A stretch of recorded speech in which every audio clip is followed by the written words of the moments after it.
मैक्रोमैक्स कभी India mobile market का king था। ये कंपनी बहुत छोटी से शुरुआत हुई थी लेकिन जल्द ही जाइंट बन गई। 2014 में मैक्रोमैक्स इंडिया का सबसे बड़ा मोबाइल फ़ोन मेकर था। पहली बार इंडिया का कोई ब्रांड फॉरेन ब्रांड को टक्कर दे रहा था। मैक्रोमैक्स के फाउंडर का सपना था कि हर इंडियन के पास अच्छा फ़ोन हो, वो भी कम प्राइस में। कंपनी की ग्रोथ सुपर फास्ट थी। मैक्रोमैक्स इंडिया की शान बन गया। Chapter 1 the secret of Micromax popularity. लोग मैक्रोमैक्स को इतना क्यों पसंद करते थे? जवाब सिंपल है, फ़ोन सस्ते थे और अच्छे भी। उस समय इंटरनेशनल ब्रांड के फ़ोन इतने महंगे थे कि हर कोई अफोर्ड नहीं कर सकता था। मैक्रोमैक्स ने प्रॉमिस किया अच्छा फ़ोन कम प्राइस में। इनके फ़ोन में लॉन्ग बैटरी लाइफ थी, ड्यूअल सिम ऑप्शन था और बड़े स्क्रीन भी थे। पहली बार करोड़ों इंडियन के पास अपना स्मार्टफोन हो पाया। बॉलीवुड स्टार्स और क्रिकेट को ब्रांड एम्बेसडर बनाया, जिससे ब्रांड हर जगह दिखाई देने लगा। माइक्रोमैक्स ने दिखाया कि अच्छा फ़ोन लेने के लिए अमीर होने की ज़रूरत नहीं है। New rivals enter the scene. सब कुछ बदल गया जब चाइनीज़ कंपनी इंडिया में आई। 2014-15 में शाओमी, ओप्पो, वीवो जैसे ब्रांड ने एंट्री ली। ये कंपनी बड़े बजट, स्टाइलिश डिज़ाइन और एग्रेसिव प्राइसिंग के साथ आए। अचानक माइक्रोमैक्स के लिए सबसे बड़ा चैलेंज आ गया। चाइनीज़ ब्रांड बैटरी, हार्डवेयर, नए फीचर और जल्दी अपडेट्स लेकर आई। ऑनलाइन सेल और फ्लैश सेल्स ने मार्केट में नई एनर्जी ला दी। माइक्रोमैक्स अब ग्लोबल कंपटीशन फेस कर रहा था। Chapter 3 Xiaomi, Oppo and Vivo take over the market. Xiaomi, Oppo और वीवो ने सिर्फ कंपटीशन नहीं किया, वो डोमिनेट करते थे। शाओमी की रेडमी सीरीज़ तो आते ही हिट हो गए। उसने माइक्रोमैक्स से बेटर फीचर, वो भी कम प्राइस में दिए। ओप्पो और वीवो ने कैमरा क्वालिटी, सेल्फी फीचर और फ्लैशी डिज़ाइन पर फोकस किया। इनका मार्केटिंग हर जगह था। इन्होंने ऐड पर खूब पैसा खर्च किया, क्रिकेट टीम, टीवी शो और म्यूज़िक फेस्टिवल तक स्पॉन्सर किए। इनके स्टोर हर सिटी और टाउन में खुल गए। लोग न्यू ब्रांड को ट्राई करने के लिए एक्साइटेड थे। चाइनीज़ ब्रांड ने आफ्टर सेल सर्विस पर भी ध्यान दिया और सैकड़ों सर्विस सेंटर खोला। नतीजा साफ था, धीरे धीरे लोग माइक्रोमैक्स को छोड़कर इन ब्रांड की तरफ शिफ्ट होने लगे। सेल्स में माइक्रोमैक्स का ग्राफ नीचे जाने लगा। अब ये पहली चॉइस नहीं रही। चाइनीज़ ब्रांड मार्केट ने लीड कर रही थी इंडिया की मोबाइल कंपनी को और माइक्रोमैक्स इसमें पीछे छूट गया। माइक्रोमैक्स ने वापसी करने की कोशिश की, लेकिन लिमिटेड रिसोर्सेज और स्लो इनोवेशन की वजह से गैप बढ़ता गया। मार्केट अब पूरी तरह से बदल चुका है और रूल्स भी।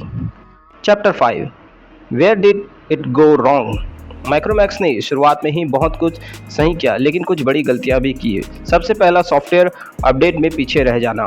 चाइनीज़ ब्रांड को जहां रेगुलर एंड्रॉयड अपडेट देता था, वही माइक्रोमैक्स के फ़ोन पुराने वर्जन पर ही अटके रहते थे।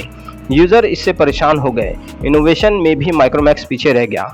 जब rival fingerprint sensor, fast charging और बेहतर कैमरा लाने लगे, तब भी माइक्रोमैक्स एक कदम पीछे रहा। लोग नई टेक्नोलॉजी चाहते थे और माइक्रोमैक्स उतनी जल्दी डिलीवर नहीं कर पा रहा था। कंपनी ने क्वालिटी कंट्रोल में भी दिक्कत आ गई। कुछ फ़ोन में प्रॉब्लम आई और कस्टमर सर्विस में भी हेल्पफुल नहीं थी। इससे ब्रांड की रेपुटेशन पर असर पड़ा। जब लोगों को दिक्कत हुई तो सॉल्यूशन मिलना मुश्किल था। आखिर में माइक्रोमैक्स ने रिसर्च और डेवलपमेंट पर ज़्यादा इन्वेस्टमेंट नहीं किया, पुराने मॉडल पर ही ज़्यादा भरोसा किया, फ्यूचर प्लानिंग नहीं की। जब तक कंपनी को अपनी गलतियों का एहसास हुआ, कंपटीशन बहुत आगे निकल चुका था। Chapter 5 Micromax new move. Micromax ने हार नहीं मानी। पिछले कुछ सालों में कंपनी ने कमबैक करने की कोशिश की। इन्होंने इन ब्रांड का नाम, नए फ़ोन लॉन्च किए। मैसेज था इंडिया के लिए, इंडिया द्वारा, फॉर इंडिया बाय इंडिया। अब कंपनी ने बेटर सॉफ्टवेयर, रेगुलर अपडेट और अच्छी आफ्टर सेल सर्विस का प्रॉमिस किया। फिर से वही फोकस आया, इंडियन यूज़र की ज़रूरतें।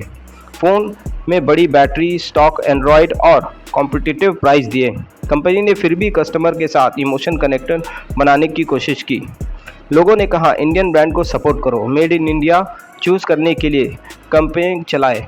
ट्रस्ट वापस पाना आसान नहीं था। मार्केट में बहुत भीड़ बढ़ चुकी थी। अब लोगों के पास बहुत सारे ऑप्शन थे, लेकिन माइक्रोमैक्स धीरे धीरे फिर से थोड़ी पकड़ बना रहा है। कस्टमर का फीडबैक लेकर अपनी गलतियों को सुधारने की कोशिश कर रहा है। माइक्रोमैक्स जानता है कि वापसी का टाइम लगेगा, लेकिन कंपनी दिखा रही है कि वह फिर से लड़ने को रेडी हो रही है। वो फिर से इंडिया की शान बनना चाहती है जैसे पहले था। Chapter 6 is there second chance. क्या माइक्रोमैक्स के पास अब भी चांस है? जवाब है हाँ, लेकिन आसान नहीं। कंपनी ने अपनी गलतियों से सीखा, अब उसे इनोवेशन, क्वालिटी, कस्टमर ट्रस्ट पर फोकस होने लगा। लोग आज भी इंडियन ब्रांड को सपोर्ट करना चाहते हैं, खासकर आत्मनिर्भर भारत जैसी कैंपेनिंग के बाद। माइक्रोमैक्स ने अपने प्रोडक्ट को बेहतर करने होंगे, latest feature, regular software update और भरोसेमंद आफ्टर सेल सपोर्ट देना होगा। कंपनी को यूज़र की सुननी होगी और वही डिलीवर करना होगा जो लोग सच में चाहते हैं, तभी वो अपना नाम फिर से बना पाएंगे। कंपटीशन टफ है, चाइनीज़ ब्रांड अब भी बहुत ही स्ट्रांग है, लेकिन मार्केट हमेशा बदलता रहता है, वापसी का मौका हमेशा रहता है। अगर माइक्रोमैक्स मेहनत करता है और नई आइडिया लाता है तो वह फिर से दिलों पर राज कर सकता है। माइक्रोमैक्स की कहानी सिर्फ फ़ोन की नहीं, ये उम्मीद, सपने और इंडिया के स्पिरिट की कहानी है। फ्यूचर कैसा होगा कोई नहीं जानता, बट लड़ाई अभी बाकी है। लोग देख रहे हैं और अगला चैप्टर अभी लिखना बाकी है।